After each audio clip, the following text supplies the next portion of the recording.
علیکم نور ہدایت چینل کے ناظرین، آج آپ کے خدمت میں جو اصلاحی بیان پیش کیا جا رہا ہے اس کا ٹاپک ہے حضرت جبرائیل علیہ السلام کی بد دعا سے بچیے۔ بسم اللہ الرحمن الرحیم۔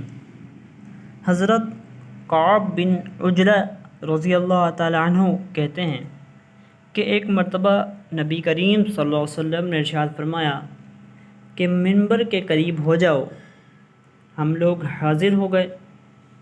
جب حضور صلی اللہ علیہ وآلہ وسلم نے منبر کے پہلے درجہ پر قدم مبارک رکھا تو فرمایا آمین۔ جب دوسرے پر قدم رکھا تو پھر فرمایا آمین۔ جب تیسرے پر قدم رکھا تو پھر فرمایا آمین۔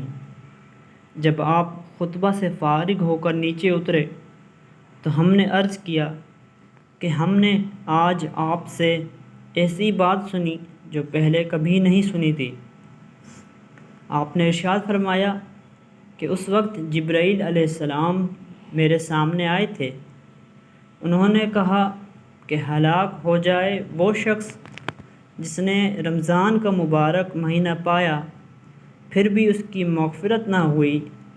میں نے کہا آمین۔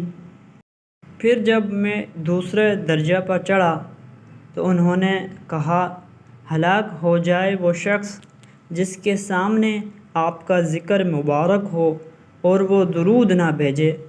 میں نے کہا آمین۔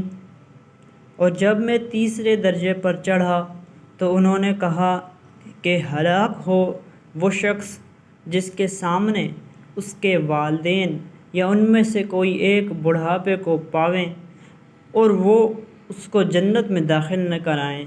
میں نے کہا آمین۔ اس حدیث میں حضرت جبرائیل علیہ السلام نے 3 بد دعائیں دی ہیں اور حضور اقدس صلی اللہ علیہ وسلم نے ان تینوں پر آمین فرمائی۔ اول تو جبرائیل علیہ السلام جیسے مقرب فرشتے کی بد دعا ہی کیا کم تھی، اور پھر حضور اقدس صلی اللہ علیہ وسلم کی آمین نے تو جتنی سخت بد دعا بنا دی وہ ظاہر ہے۔ اللہ ہی اپنے فضل سے ہم لوگوں کو ان تینوں چیزوں سے بچنے کی توفیق عطا فرمائیں اور ان برائیوں سے محفوظ رکھیں، ورنہ ہلاکت میں کیا تردد ہے۔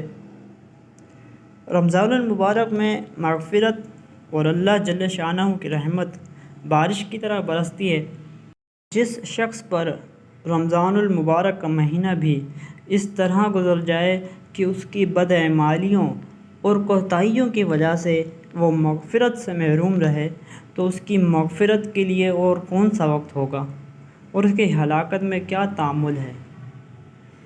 جس شخص کے لیے بد دعا کی گئی وہ ہے جس کے سامنے نبی کریم صلی اللہ علیہ وسلم کا ذکر مبارک ہو اور وہ درود نہ پڑھے، اور وہ شخص جس کے بوڑھے والدین میں سے دونوں یا ایک موجود ہوں اور وہ ان کی اس قدر خدمت نہ کرے کہ جس کی وجہ سے وہ جنت کا مستحق بن جائے۔